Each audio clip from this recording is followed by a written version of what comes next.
Hey, welcome back to No Hype Beer Reviews. Unless it's your first time, then welcome. Please consider subscribing. If you do, hit the notification bell. Get all the updates. We're excited for today's video. So it's Saturday, and Saturdays I do Cellar Saturday, where I drink something off the shelves behind me.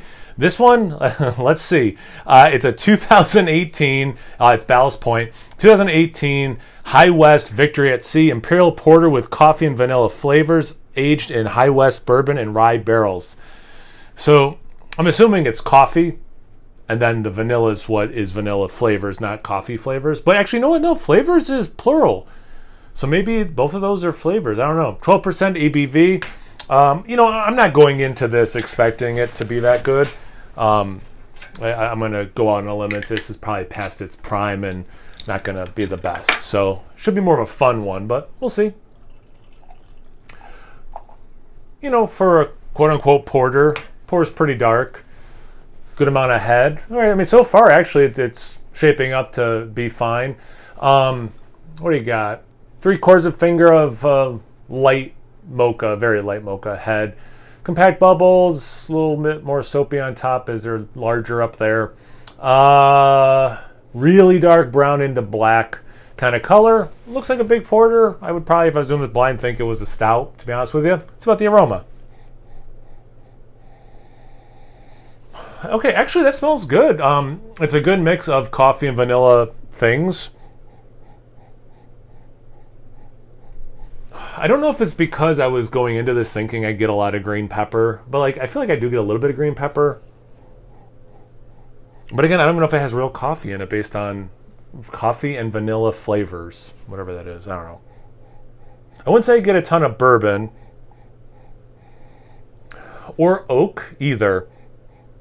The adjuncts are really dominant for me. There's a little bit of roastiness that's hard to tell if it's part of the coffee thing or the base beer.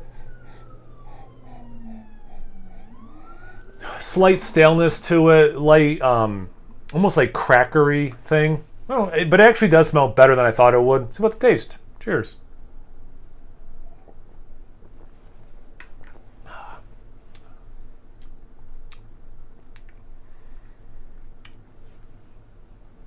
It actually drinks better than I thought it would. Okay. It's not great, don't get me wrong, but it drinks better than I thought it would.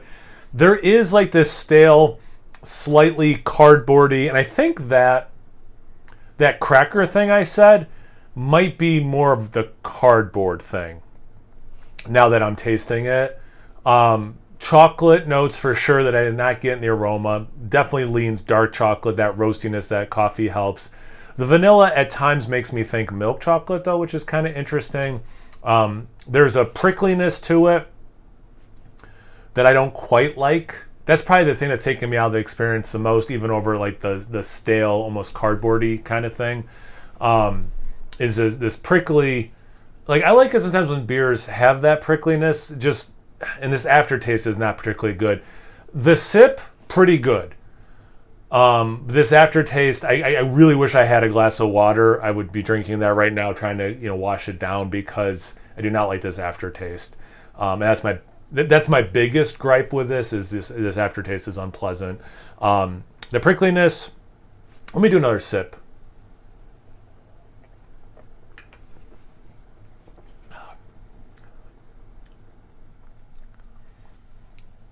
All right, so.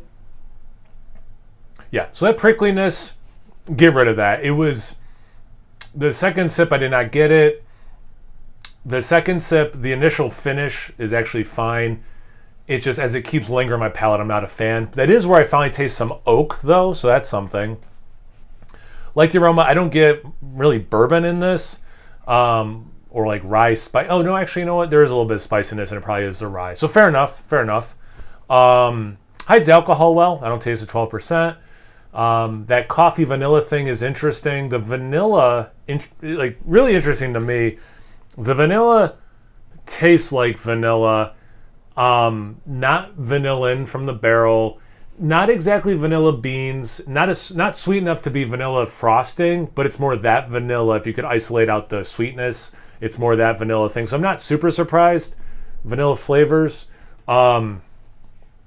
The coffee, I'm all over the place if it drinks, because it is pretty coffee-y, and I'm not really getting the green pepper thing after 5 years.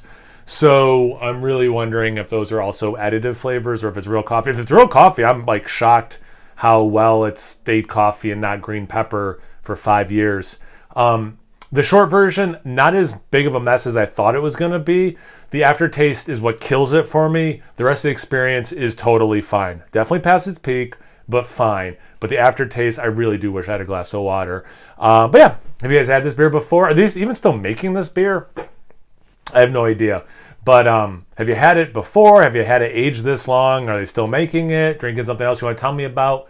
Anything, everything, comment section below. Let's get a conversation going. Once you're done doing that, make sure you check me out on Instagram and Untapped. It's No Hype Beer Reviews at both those places. So please like, comment, subscribe, and most importantly, imbibe. Cheers, everyone.